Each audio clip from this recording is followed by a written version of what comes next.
पूछता हूं आपसे। देखिए स्वप्निल जी, मैं कहना चाह रहा हूं कि सरकार ने जो 28,000 कोविड हेल्थ असिस्टेंट है, इनके साथ यूज एंड थ्रो पॉलिसी का इस्तेमाल किया है। और आप देखिए इन 28,000 में 184 के से लगभग जो सहायकों ने अपनी कोरोना के अंदर जान गंवाई है, आप देखिए। तो मुझे लगता है सरकार को अपने फैसले पर पुनर्विचार करना चाहिए। और अभी आप बात उम्मीदों की कर रहे थे कि सरकार किस तरह से उम्मीदें बताती है, आप देखिए। तो मैं आपको पिछले जो कांग्रेस का घोषणा पत्र वो बताता हूं कि कांग्रेस ने जो अपना घोषणा पत्र निकाला था, जन घोषणा पत्र, उसके अंदर बकायदा इन्होंने मेंशन किया था कि हम जितने भी संविदा कर्मी है, चाहे पैरा टीचर्स हैं, चाहे लोक जुम्बिश है, चाहे NUHM है, चाहे NRHM है, लेकिन इसी तरह का द्वंद्व आपके शासनकाल में दूसरे विद्यार्थी मित्र भी झेल कर गए हैं। तो ऐसा कुछ नया आप भी नहीं करके जाते हैं आशीष जी, जिसको कहें कि नहीं ये वो लैंडमार्क है जिसे अचीव करना है। से क्या हुआ मैं बता रहा हूं ना आपको। आप देखिए 2.5 लाख लोग हैं ऐसे जो कि संविदा कर्मी हैं, और अगर वोट प्रतिशत की बात करें तो भारतीय जनता पार्टी को महज 1.5 लाख वोट कम मिले हैं। मुझे लगता है सरकार ने छलावा किया है, पूरी राजस्थान की जनता के साथ छलावा किया है। ठीक है, मैं एक बार फिर आ रहा हूं अरुण शर्मा जी आपके पास। अरुण शर्मा जी, मैं लिटरली नहीं समझ पा रहा हूं, अगर एक कॉन्ट्रैक्ट हुआ था तो उसकी तय शर्तें थी, कॉन्ट्रैक्ट को एक्सटेंड किया तो उसकी भी तय शर्तें रही होंगी।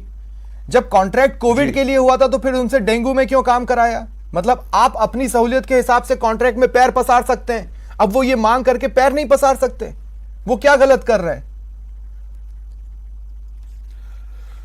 देखिए, मैं इसकी डिटेल में नहीं जाना चाहता हूं। कोविड एक सामयिक काम था, और अगर उससे जुड़े हुए कोई काम चिकित्सा विभाग में होते हैं तो वो इन सहायकों से करवाए गए। जैसे लेकिन फिर भी मैंने शुरू में ही कहा है कि मैं इसको क्लोज मैटर नहीं मानता हूं। इसको संवेदनशीलता से सुना जाएगा। और आज भी हमारे कुछ नेता इन लोगों से मिले पहुंच गए तो ऐसा लगा कि शायद कांग्रेस की तरफ से कोई सुन रहा है, नहीं तो 2.5 महीने से वो प्रदर्शन कर रहे हैं। कौन सुन रहा है? मार्च से वो प्रदर्शन कर रहे हैं सर, कौन सुन रहा है? 2.5 महीने नहीं, अभी 20 दिन तो उनका कॉन्ट्रैक्ट खत्म हुए हैं सब। यहाँ पर ठीक है, लेकिन वो उसके पहले से मांग कर रहे थे पहले कलेक्टर पाली दौसा जगह जगह उन लोगों ने धरना नहीं दिया है, दिया है ना इसी मांग को लेकर। हाँ बिल्कुल दिया है, और मैं यही कह रहा हूं कि this is not a close matter. ठीक है, लेकिन हम बीजेपी को इस मामले में बहुत गंभीरता से इसलिए नहीं लेते हैं कि एक बार आस जगी है, उम्मीद बंधी है। हरीश चौधरी के भरोसे के बाद दिल्ली कूच का प्लान फिलहाल स्थगित कर दिया है, लेकिन कोविड स्वास्थ्य सहायकों ने साफ साफ चेतावनी दी है, सरकार से बात बनी तो ठीक, नहीं तो आगे दिल्ली कूच की पूरी तैयारी है। जयपुर से न्यूज़ 18 राजस्थान के लिए सौरभ गृहस्थी की रिपोर्ट। सरकार क्या करेगी आप लोगों के लिए, क्या कर सकती है? देखो, सरकार हमारे लिए यही कर सकती है कि सरकार स्टार्टिंग में नौकरी पे लौटाए। जोखिम में डाली जान, नौकरी गई, क्या यही है इनाम? हम दिल्ली कूच करेंगे, घर नहीं जाएंगे, सुसाइड करेंगे। हम इतने 20 दिन से बैठे हैं, परेशान हो रहे हैं, छोटे छोटे बच्चों को लेके बैठी है 20 दिन से। हम खाना कैसे खाते हैं, नहीं खाते हैं।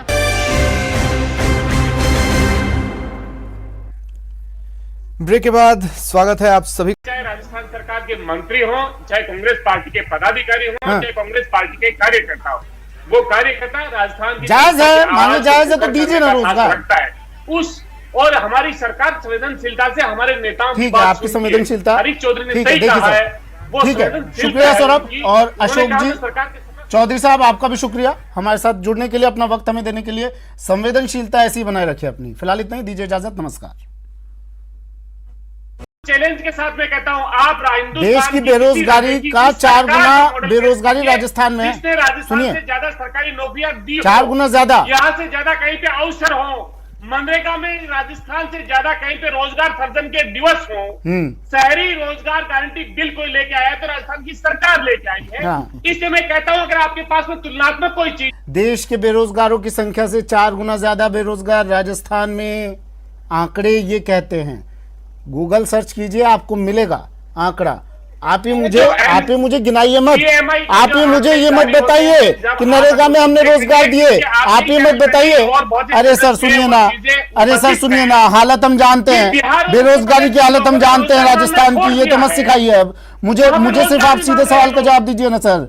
चौधरी साहब बताइए ना, ये लोग आपके लोग, आपकी जनता 18 साल से ऊपर के ही होंगे सौरभ? नहीं सौरभ, ये सभी लोग 18 से ऊपर के ही होंगे, नाबालिग तो कोई होगा नहीं। वोट तो इन सब ने डाला होगा, आप ही के लोग हैं ना चौधरी साहब, आप ही के लोग हैं। दीजिए ना रोजगार, क्यों नहीं बात करते हैं?